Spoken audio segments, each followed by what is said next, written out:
Janeiro, como São Paulo, que tem aqui a sede das grandes facções criminosas, que na verdade são crime organizado e terror, e a gente precisa, obviamente, mudar a legislação federal nesse sentido, é fundamental que a gente tenha um olhar claro, que o enfrentamento do crime organizado até então, ele teve o olhar da Constituição de 88, onde o universo do crime organizado era totalmente diferente do que se encontra hoje.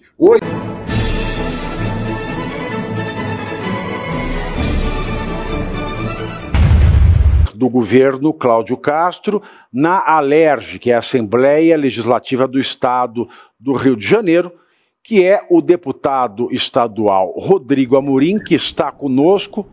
Deputado, é uma satisfação tê-lo conosco nessa noite. Sabemos aí da sua agenda insana na noite desta quinta-feira e agradeço demais por estar conosco aqui no Metrópolis e gostaria de ouvir de Vossa Excelência, porque o povo já falou através da pesquisa do Correio da Manhã, 70% da população, 71% no estado e 69% na capital, aplaudem a mega operação que foi levada a cabo aí no Rio de Janeiro, sob a batuta do governador Cláudio Castro. Menos de 25% é que não gostam. Quem são esses 25% que não gostam e qual é a sua sensação estando nos bastidores? Essa intimidação vinda de deputados do PSOL, do PT, do PCdoB, esse pedido de esclarecimento do Alexandre de Moraes, essa nada coincidente marcação de julgamento de recurso para rever a elegibilidade do governador no TSE. Como é que está tudo isso aí no governo? Isso está abalando a força de vontade de seguir adiante? Quem são esses 25% que gostam de traficante? O que você tem para nos contar, deputado? Pavinato, uma boa noite para você, uma boa noite, Fernando Holliday também, uma alegria e uma honra para mim estar aqui numa imprensa que eu creio que seja o caminho para a libertação desse país, uma imprensa independente. Então, desde já, parabéns pelo seu grande trabalho. Quero dizer o seguinte, eu estou no Palácio Guanabara nesse exato momento. Vou te dar um furo do que está acontecendo aqui no Rio de Janeiro. Nesse exato momento, aqui na sala ao lado, estão presentes o vereador Cláudio Castro, meu anfitrião, tem pergunta com o governador fácil. do Mato Grosso do Sul, junto com o governador de Goiás, com o governador do Distrito Federal, a governadora, na verdade, em exercício, Celina, o governador Jorginho Melo, de Santa Catarina, o governador de Minas Gerais, Zema, e o governador de São Paulo, Tarcísio. Quero dizer que são 7 governadores que juntos têm uma boa fatia do PIB do Brasil e que movem o país. É fundamental dizer que o Rio de Janeiro não vai se render. A gente vai conseguir seguir adiante nessa cruzada contra o crime organizado que, infelizmente, tem a omissão do governo federal. Eu falo isso pelo excesso de burocracia criado pelas instâncias, pela falta de vontade política do presidente da República e seus asseclas que, infelizmente, adotaram uma cultura de bandidolatria. E são exatamente esse conjunto de pessoas que representam uma extrema esquerda, calhordas, que defendem os marginais e não olham sobre o prisma da liberdade aquelas pessoas que, infelizmente, vivem num ambiente que é um ambiente hostil, um ambiente insalubre, um ambiente horroroso, que são as favelas. Infelizmente, como bem disse Fernando Holliday, a grande emissora desse país, a extrema imprensa desse país, por muito tempo glamourizou o ambiente da favela, um ambiente inóspito, em que a maioria esmagadora de pessoas de bem ficam subjugadas por marginais fortemente armados, com armas de guerra e que afrontam a soberania do país. E é contra isso que a gente está lutando nesse momento, numa atitude de coragem do governador Cláudio Castro, das nossas forças de segurança. A gente está num estado permanente de guerra. Agora, é fundamental, e foi dito isso agora, que a gente olhe a segurança pública, sobretudo em estados que têm uma densidade demográfica muito grande, como o Rio de Janeiro, como São Paulo, que tem aqui a sede das grandes facções criminosas, que na verdade são crime organizado e terror. E a gente precisa, obviamente, mudar a legislação federal nesse sentido. É fundamental que a gente tenha um olhar claro, que o enfrentamento do crime organizado até então, ele teve o olhar da Constituição de 88, onde o universo do crime organizado era totalmente diferente do que se encontra hoje. Hoje há um atentado claro contra a soberania do país, há uma organização, e cada estado tem a sua peculiaridade. Aqui no Rio de Janeiro, por exemplo, a gente tem um domínio de uma parcela considerável do território fluminense. A gente tem em São Paulo uma luta permanente contra a lavagem de dinheiro, contra a exploração de capital dessas facções criminosas, assim como em outros locais. A gente tem um problema mais grave de fronteira, a gente tem um problema na área rural, a gente tem problema na Amazônia, a gente tem problema de crime organizado em todo o país, numa completa omissão do governo federal, o que faz com que os governadores fizeram agora se unam, pensem num consórcio de segurança pública, numa integração daqueles que querem livrar o Brasil, que querem devolver uma parcela do território para quem de direito, que é o cidadão de bem. Então, a gente não vai retroceder. Quem faz parte desse micro-universo das pessoas que clamam pelo mal, que defendem bandido, que defendem vagabundo, é essa extrema-esquerda que hoje na Assembleia Legislativa, por exemplo, protocolou um pedido de CPI, que fez um apelo, infelizmente, nesse momento que a gente vive no Brasil, de uma militância dentro de setores do Judiciário, do Ministério Público, um pedido de prisão do governador, pasmem, um pedido de prisão do governador Cláudio Castro por conta dessa ação, que foi uma ação redentora, uma ação de liberdade. Infelizmente, tivemos 4 policiais abatidos, mas em guerra a gente perde vidas, e fica aqui a nossa solidariedade, por óbvio, a família desses policiais, e são heróis do Rio de Janeiro, heróis do Brasil, mas nós conseguimos ceifar do nosso convívio e neutralizar mais de 100 criminosos. E como você bem disse, outros 100 e tantos criminosos se entregaram, resolveram enfrentar o devido processo legal. Mas esses que resolveram enfrentar o poder coercitivo do Estado, a força do Estado, foram abatidos, e não vai parar por aí. O governador já anunciou que muito em breve, teremos novas operações contra essa facção criminosa, e, se Deus permitir, a gente vai seguir nessa cruzada para libertar o Rio de Janeiro. Doa a quem doer, e sofremos quais represálias tivermos que sofrer. Deputado, eu tenho algumas perguntas, e o meu querido Fernando Holliday também tem. Eu vou começar das mais fáceis, nós vamos chegando às mais difíceis.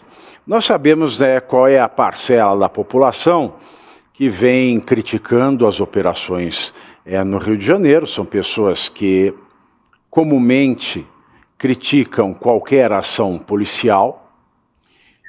Nós temos hoje um ministro no STF, que é o senhor Flávio Dino, classificado pelo próprio Alexandre de Moraes como o grande amigo que ele tem. Isso eu ouvi do próprio Alexandre de Moraes se referir ao Flávio Dino como grande amigo.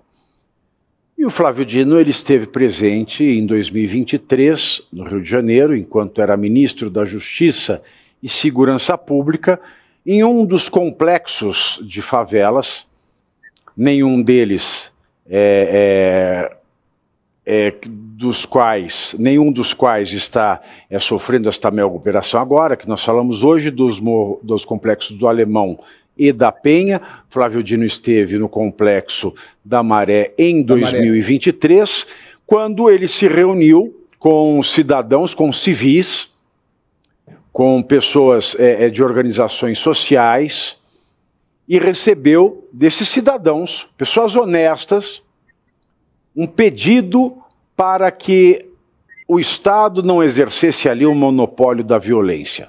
Porque o Estado democrático de direito só funciona quando o Estado tem o monopólio da violência. E quando esta associação de pessoas que não são criminosas, são civis, não se sabe por quê, mas requerem ao ministro da Justiça que ali, naquele território, o Estado não goze do monopólio da violência. No meu ponto de vista, isso é uma minuta de golpe, é uma minuta golpista. Porque se nós temos uma definição de Estado, é que o Estado é o somatório de 3 elementos: povo, território e poder. E o poder está no monopólio do uso da violência.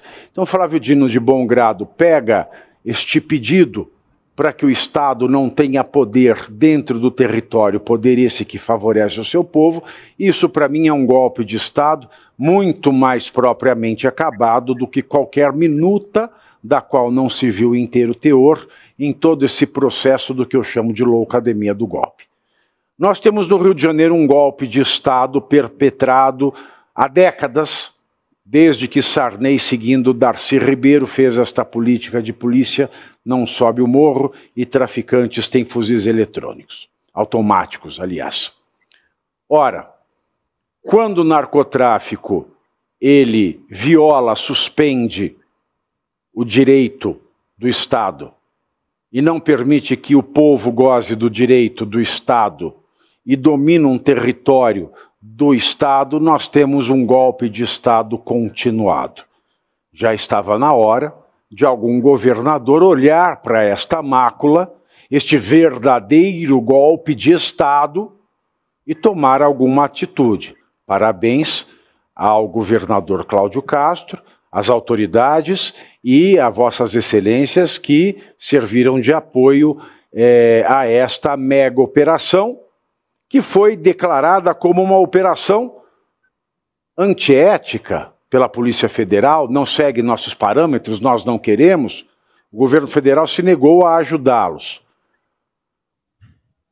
Vossa Excelência, enquanto deputado estadual, quando vê que em Brasília prende-se senhoras com bíblias, vendedores com estilingues, gente com bola de gude, porque falavam mal de um ministro do Supremo, e essas pessoas não foram dignas de receber uma palavra de auxílio desse tal CNH, Conselho Nacional de Direitos Humanos, e agora esse mesmo Conselho Nacional de Direitos Humanos, juntamente com esses deputados que são da Comissão de Direitos Humanos e Minorias da Câmara, querem cercear a administração do governador Cláudio Castro. Vocês não temem nenhuma represália a partir do Supremo Tribunal Federal, porque ele tem assentido com os pedidos dessa classe política, dessa gentalha da política brasileira? Olha, Pavinato, a gente está disposto a sofrer e sabe que é uma consequência natural uma eventual represália. A gente vive um ativismo judicial, como você bem disse, e Holliday também bem falou. Eu, por exemplo, respondo a um processo que me torna inelegível porque considerei uma aberração que crianças de 6 anos de idade pudessem declarar o seu próprio sexo à revelia dos seus pais, que foi uma proposta de uma vereadora transexual do PSOL. Esse mesmo partido que essa hipocrisia, essa incongruência que faz um ministro de Estado adentrar a uma das áreas mais deflagradas e perigosas do país, sem nenhum aparato, para dialogar com movimentos sociais, pedindo que o Estado abra mão da sua maior prerrogativa, que é a premissa básica do Estado, que é exercer o domínio da força coercitiva e da violência, essa mesma favela, uma deputada que atua na Assembleia Legislativa, que se diz, no linguajar dele, né, eles têm um linguajar próprio, no jargão dessa turma, ela se diz ser cria da favela da Maré, no entanto, se cala num silêncio seletivo quando, por exemplo, um avô é atropelado, ele é esculachado por traficantes dentro da favela da Maré e há um silêncio dos defensores de direitos humanos, o mesmo silêncio que se faz quando velhinhas, quando senhoras com bíblias na mão são condenadas a 17 anos de prisão. Ou seja, é uma indignação seletiva por parte desse partido político que absolutamente defende o narcoterrorismo, adota a prática da bandidolatria, impõe as suas narrativas e aplaudem todo tipo de represália e as afrontas ao Estado democrático de direito que eles dizem defender, mas que quando as vítimas são aqueles que eles consideram seus algozes, porque simplesmente defendem um cidadão de bem, eles aplaudem. É uma hipocrisia seletiva. A gente tem que falar também que essa maldita ADPF, que impediu por muito tempo a polícia adentrar nas favelas no Rio de Janeiro, o que fez com que houvesse uma escalada do crime organizado. Se você parar para perceber, Pavinato, foram mais de 100 fuzis, mais de 100 armas de guerra. E aí eu faço um desafio.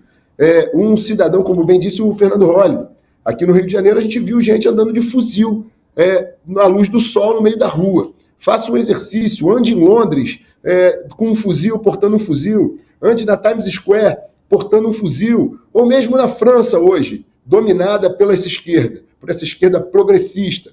Eu faço um desafio, porte um fuzil abaixo da Torre Eiffel, e eu faço aqui a indagação. Em menos de 20 segundos, esse indivíduo será abatido pelo exercício da força por parte do Estado. E é isso que a gente pretende retomar aqui no Rio de Janeiro. Por óbvio, a gente sabe exatamente que haverá perseguição sim, haverá represália sim, e já está acontecendo. Não só com essa pauta de um processo que envolve o governador do Estado, que envolve o presidente da Assembleia Legislativa, numa velocidade que a gente nunca viu antes, mas também com esse exercício de organizações internacionais, com anistia internacional, com movimentos dentro das casas legislativas querendo implementar CPIs, pedir prisão do governador do Estado, mas é importante essa união de um conjunto de governadores que compreende uma total omissão do governo federal e desfazendo uma fala, uma tentativa de imposição de narrativa justamente dessa esquerda,